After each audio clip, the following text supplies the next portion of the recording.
wabarakatuh. Perkenalkan, nama saya Muhammad Raka Pratama dari semester 3A. Di sini saya akan mereview kembali materi yang telah dijelaskan oleh Ibu Profesor Dr. Hajah Heni Nuraini SMH beserta asisten dosen Bapak Dr. Muhammad Rendi Aridayandi SMH tentang hukum pidana lanjutan. Bab 2, penyertaan. A. Istilah penyertaan disebut juga turut campur dalam peristiwa pidana, turut berbuat delik, turut serta, delneming, complicated participation, dan lain-lain.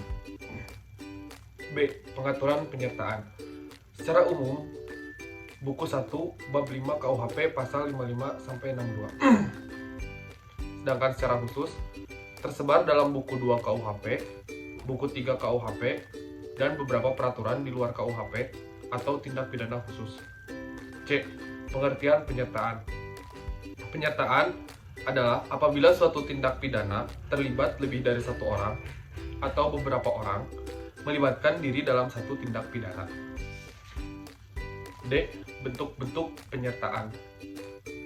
Yang pertama ada Zidihet plehen sama dengan yang melakukan, Dun plehen yang menyuruh melakukan, Mede plehen yang turut serta melakukan, Whitlocking yang membujuk atau menggerakkan, dan yang terakhir ada Medeplechtigheid yang membantu melakukan.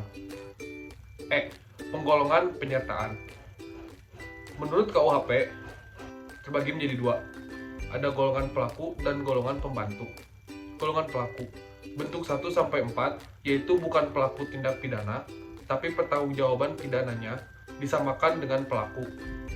2. Golongan pembantu bentuk 5 yaitu diatur dalam pasal 56 dan 57 KUHP. Adapun menurut doktrin, bentuk penyertaan yang berdiri sendiri artinya pelaku bertanggung jawab sendiri-sendiri atas perbuatannya. Menurut Selfstandig Vormen van Delneming, yaitu bentuk penyertaan yang pertanggungjawaban pesertanya bergantung pada perbuatan peserta lainnya sebagai perbuatan yang dapat dihukum.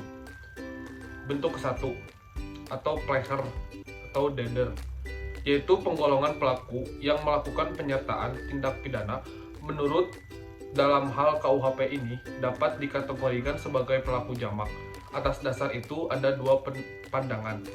Pandangan pertama yaitu pandangan luas atau ekstensif. Pelaku adalah tiap orang yang menimbulkan akibat yang memenuhi rumusan delik. Dan yang kedua ada pandangan yang sempit, restriktif, yaitu pelaku adalah orang yang melakukan sendiri perbuatannya sesuai dengan rumusan delik. Jadi pelaku sama dengan dader. Jadi pelaku adalah orang yang melakukan sendiri perbuatan yang memenuhi rumusan delik, tetapi pembuat undang-undang tidak menentukan secara pasti siapa yang jadi pelaku, sehingga menimbulkan kesulitan dalam praktek. Bentuk kedua, Dunpleher atau menyuruh melakukan, yaitu orang yang melakukan tindak pidana menggunakan orang lain sebagai perantara. Tapi perantara itu hanya berperan sebagai alat. Dengan demikian Dunpleher mempunyai ciri. Yang pertama, ada dua pihak yaitu pelaku langsung dan pelaku tidak langsung. 2. Dalam Dunpleher terdapat unsur-unsur. A. Alat yang dipakai adalah manusia. B. Alat yang dipakai harus berbuat aktif. C. Alat yang dipakai tidak dapat dipertanggungjawabkan atau dimintai pertanggungjawaban. Penyebab tidak dapat dimintai pertanggungjawaban pidana terhadap orang yang disuruh adalah karena orang tersebut hanya berperan sebagai alat atau pelaku material yang didasarkan pada pertama, tidak sempurna pertumbuhan jiwanya dalam kurung pasal 44. 2. Adanya keadaan yang memaksa pasal 48. Adanya perintah jabatan yang tidak sah pasal 51 ayat 2. Adanya kekeliruan atau pemalsuan, dan yang terakhir, tidak mempunyai maksud untuk melakukan kejahatan seperti disyaratkan dalam undang-undang. Bentuk 3. Turut serta melakukan atau medipleher, yaitu orang yang dengan sengaja turut berbuat atau turut mengerjakan terjadinya sesuatu. Syarat-syarat turut serta melakukan medipleher adalah A. Ada kerjasama secara sadar atau bewusst samenwerking. Kerjasama di sini harus ditujukan pada suatu perbuatan yang berupa kejahatan. Dan adapun ada kerjasama secara fisik atau fisik summon working.